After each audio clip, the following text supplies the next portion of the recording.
আমাদের রহস্যটা জানতে হবে, আসল ঘটনা বুঝতে হবে। গত 23শে আগস্টে তিনি মারা গেছে। কবর দেওয়ার পরে তার পরিবার এবং তার ভক্তবিন্দু মুরিদানরা 12 ফিট উঁচু জায়গার ভেতরে বক্সের মধ্যে ঢুকাইয়া ল্যাপ দিয়ে, তোষক দিয়ে, কম্বল দিয়ে, ফ্যান দিয়ে কবর বানাইয়া রেখে দিয়েছে। এখন বলেন তো 12 ফিট উপরে কবর হয় না মাটির নিচে কবর হয়? তার মানে বোঝা যায় এটা স্বাভাবিক কবর নয়, এটাকে তারা মূর্তি বানাইছে। এমনকি এই কবরের উপরে কাবা ঘরের মতো প্রতিকৃতি করে কাবা ঘর নির্মাণ করেছে, যেটা ইসলামের চূড়ান্ত সীমা লঙ্ঘন। গতকালকে বাংলাদেশের রাজবাড়ী জেলার গোয়ালন্দ আপনারা নিউজ দেখেছেন, তামাম বাংলাদেশ তোলপাড়। সেই নুরুল হক নুরো পাগলা নামে একটা পাগলাকে কবরের মধ্য থেকে লাশ উঠাইয়া তার লাশকে আগুন দিয়ে পুড়িয়ে জ্বালিয়ে দেওয়া হয়েছে। এখন আপনাদের জিজ্ঞেস করতে চাই, কোন লাশকে আগুন দিয়ে জ্বালিয়ে দেওয়া এটা কি ইসলাম সমর্থন করে? ভালো করে বোঝেন, আবেগের চোটে এমন কাজ করেন না যার দ্বারা ইসলাম বিতর্কিত হয়, মুসলমানরা বিতর্কিত হয়। শিরিক বিদাতের সঙ্গে আমাদের কোনো সম্পর্ক নেই।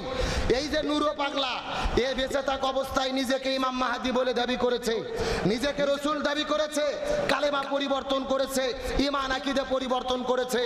আমাদের রহস্যটা জানতে হবে, আসল ঘটনা বুঝতে হবে। গত 23শে আগস্টে তিনি মারা গেছে।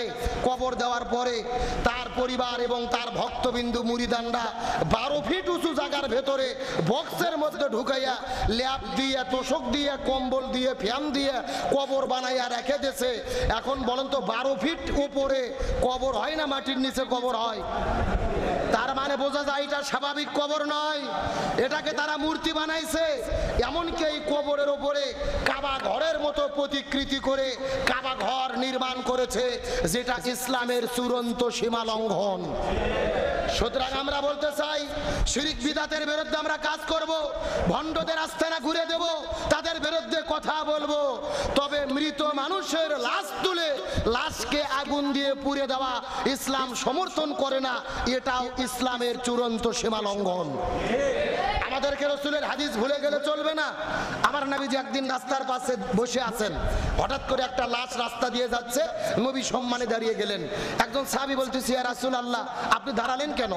এটা তো ইহুদির লাশ, ইহুদির লাশ দেখে আপনি দাঁড়ালেন, মানে কারণটা কি? রসুল বলতেছে, ওই ইহুদি হোক আর খ্রিস্টান হোক, বৌদ্ধ হোক আর নাসারা হোক, সে তো মানুষ, মরে গেছে, ও তো এখন লাশ। সুতরাং লাশকে আমি সম্মান করব, মরে যাওয়ার পরে তার আর জীবন দেখে কোনো লাভ নাই, লাশকে সম্মান করতে হবে, এটাই হলো ইসলামের বিধান। সুতরাং আমার নবী ইহুদির লাশকে সম্মান করেছে, আপনারা অতি আবেগী হয়ে লাশকে পুড়াইয়া দেবেন, এর নাম ইসলাম নয়, এর নাম হলো চূড়ান্ত সীমা লঙ্ঘন। বাঁচে থাকতে তার বিরোধিতা করতে পারেননি, তাকে ইচ্ছা মতো হাদিয়া দিতে পারেননি, মরে গেলে লাশ পুড়ে দিচ্ছেন, এগুলো হলো কাপুরুষের কাজ। তবে আমি মনে করি এর পেছনে সবচাইতে বড় ব্যর্থতা হলো প্রশাসনের।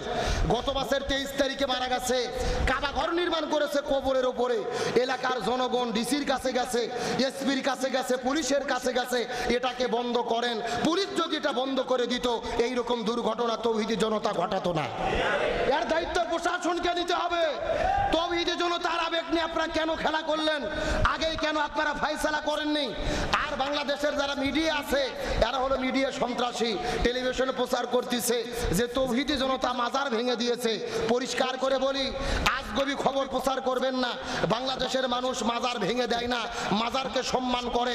হক্কানি পীর যারা, তাদের মাজারকে আমরা সম্মান করি, কিন্তু গাঞ্জার আসর বসাইয়া কবরের উপরে কাবা ঘর বানাইয়া ভণ্ডদের আখড়া বানাবেন, এটা কখনো মাজার হতে পারে না, এটা শয়তানের আস্তানা।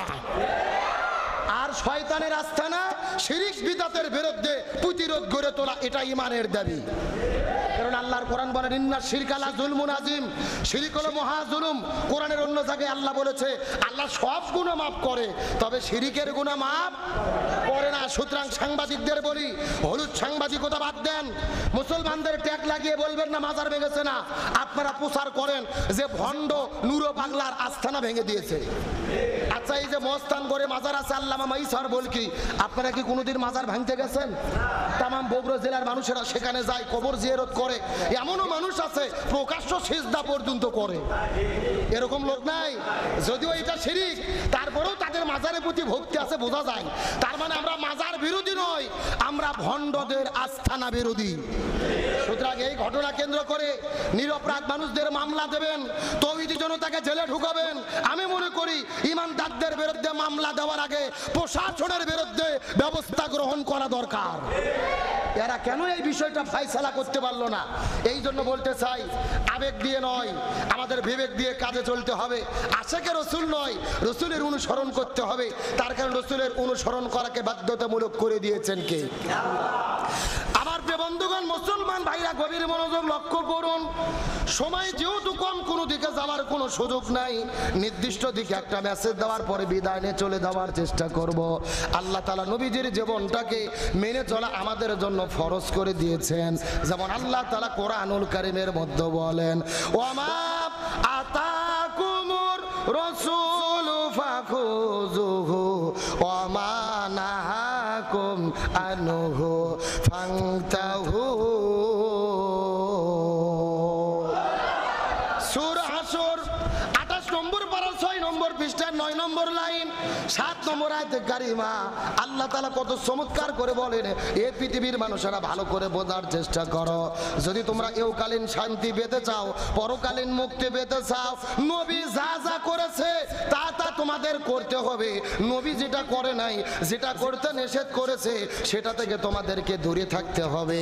তার মানে বোঝা গেল, এ বগুড়ার মুসলমান, নবী পুরো জীবনের ভেতরে যা যা করেছে আমাদেরকেও তাই তাই করতে হবে। চিৎকার করে বলেন তো দেখি, হুকুম কার? তাহলে এতক্ষণ পর্যন্ত ওয়াজ যদি বুঝে থাকেন, আপনাদের কাছে আমার প্রশ্ন, বলেন তো নবীকে অনুসরণ করা সুন্নাত না ফরজ? দেখেন আপনারা দুই ভাগে ভাগ হয়ে গেছেন। এটা যদি না বোঝেন, আপনি জিন্দেগি ব্যর্থ হয়ে যাবে। অনেকের চিন্তা ভাবনা যে নবীকে মেনে চলা সুন্নাত না, নবীকে মেনে চলা সুন্নাত নয়, নবীর জীবন মেনে চলা কি? সবাই কথা বলেন, নবীকে মেনে চলা কি? ওমা আতাকুমুর রাসূলু ফাখুযুহু ওমা নাহাকুম আনহু ফান্তাহু। নবী যা করেছে তা তোমরা করো, যা করেনি তা থেকে দূরে থাকো। এটা কার কথা? আমার প্রিয় বন্ধুগণ, মুসলমান ভাইরা গভীর মনোযোগ লক্ষ্য করুন। তার মানে নবী জীবনের মধ্যে যা যা করেছে আমাদের জন্য তাই তাই করতে হবে। আল্লাহর নবীজি জমিনের মধ্যে কি কি করলো বোঝার চেষ্টা করেন। আমার নবীজি মক্কার মধ্য থেকে ওই মদিনায় হিজরত করে চলে গেলেন। ওই মদিনায় হিজরত করে যাওয়ার পরে ওই মদিনার ভেতরে আমার নবী মদিনা নামক রাষ্ট্র গঠন করলেন। আর আমার নবী হলো ওই মদিনা নামক রাষ্ট্রের রাষ্ট্রপতি।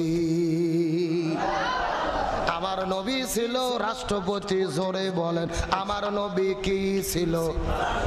কে রে নবী রাষ্ট্রপতি ছিল বলতে ভয় লাগে, লজ্জা লাগে? যারা বলবে না মনে করবেন ওই গ্রুপের লোক। এই আমার নবী ছিল রাষ্ট্রপতি। জোরে বলেন, আমার নবী কি ছিল? আরো জোরে।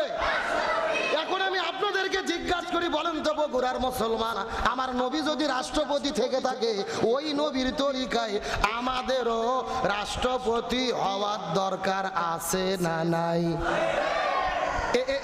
এই যে এই ওয়াজ করলেই বিপদ। এই ওয়াজ করলে কি?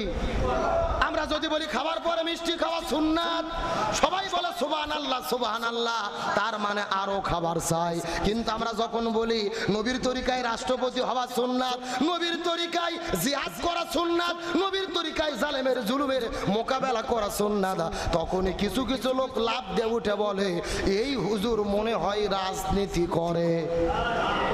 এরকম লোক আছে না নাই? তার মানে নবীর তরিকায় সব কিছু ভালো লাগে, নবীর তরিকায় রাষ্ট্রপতি হতে চায় না। ভালো করে বোঝার চেষ্টা করেন, আমার নবী ছিল মসজিদুন নববীর ইমাম, আবার মদিনা নামক রাষ্ট্রের রাষ্ট্রপতি। তার মানে বোঝা গেল, যিনি মসজিদের ইমাম হবে তাকেই রাষ্ট্রের রাষ্ট্রপতি হতে হবে। আপনাদের উজগিরাম বড় মসজিদের ইমাম যিনি হবে, উজগিরাম এলাকার মেম্বার তাকে হতে হবে। আপনাদের আপনাদের ইউনিয়ন পরিষদের বড় মসজিদের ইমাম যিনি হবে, আপনাদের ইউনিয়ন পরিষদের চেয়ারম্যান তাকে হতে হবে, বাইতুল মুকাররম মসজিদের ইমাম এবং খতিব যিনি হবে তাকেই বাংলাদেশের রাষ্ট্রপতি প্রধানমন্ত্রী হতে হবে। কিন্তু আমরা ভাগ করে ফেলছি যে হুজুরদের কাম শুধু মসজিদের ভেতরে, ওরা নামাজ পড়াবে, মাদ্রাসায় বুখারী পড়াবে, পীর সাহেব জিকির করবে, যা হুজুর করে একবারে বাটিয়া ভাগ করে দিছে, আর পুরো জমিন জালেমেরা দখল করে বসে আছে। কত সোজা নাই, ভালো করে বোঝার চেষ্টা করেন। যতদিন পর্যন্ত রসুলের তরিকায় আলেমদের হাতে নেতৃত্ব না যাবে, মসজিদের খতিবেরা এই রাষ্ট্র পরিচালনার দায়িত্ব না পাবে, ততদিন পর্যন্ত এই জমিনের ভেতরে শান্তি আসতে পারে না। বাংলাদেশের স্বাধীনতার 54 বছর পার হয়ে গেছে, এক দল ক্ষমতায় এসেছে, আর এক দল ক্ষমতা থেকে চলে গেছে, কেউ শান্তি দিতে পারেনি। সুতরাং শান্তির জন্য আমরা ঘোষণা করতে চাই, এই বাংলাদেশে সব দল দেখা শেষ, আগামীতে আলেমদের নেতৃত্বে কোরআনের বাংলাদেশ। কোরআনের বাংলাদেশ কারা কারা দেখতে চাই একটু হাত তোলেন তো দেখি। লিল্লাহে তাকবীর, হাত নামান। তাহলে বলতে চাচ্ছিলাম, রসুল যদি রাষ্ট্রপতি হয় আমাদেরও রাষ্ট্রপতি, কিন্তু আমরা মিষ্টি খাওয়ার সুন্নাত পালন করতে চাই। কিন্তু নবী 27টা জিহাদের নেতৃত্ব দিয়েছে, আমরা জিহাদের কথা শুনলে আমাদের শরীরে চুলকনি শুরু হয়। আমরা মিষ্টি খাওয়া সুন্নাত পালন করতে চাই, কিন্তু দাঁত ভাঙা সুন্নাত পালন করতে চাই না। আচ্ছা বলেন তো, নবী উহুদের ময়দানে দাঁত ভাঙছে নাকি ভাঙবে নাই? শরীর থেকে রক্ত ঝরাইছে নাকি ঝরাই নাই? তার মানে মিষ্টি খাওয়াও সুন্নাত, দাঁত ভাঙাও সুন্নাত, রক্ত ঝরানোও সুন্নাত। আপনি এক সুন্নাত পালন করবেন আর এক সুন্নাত পালন করবেন না, আপনি প্রকৃত ইমানদার হতে পারবেন না। আমার প্রিয় বন্ধুগণ, মুসলমান ভাইরা গভীর মনোযোগ লক্ষ্য করুন। সময় যেহেতু কম, আমি আপনাদের ব্যাখ্যা দিতে পারবো না, শুধু কিছু কথা আপনাদের মধ্যে বলে বিদায় নিয়ে চলে যাব। কথাগুলো সুন্দর করে বোঝার চেষ্টা করবেন। আল্লাহ তাআলা নবীজির জীবনটাকে আমাদের মানাটা ফরজ করে দিলেন। পুরো কোরআন গবেষণা করে দেখেছি, এর পেছনে কারণ হলো 3টা। চিৎকার করে বলেন কয়টা?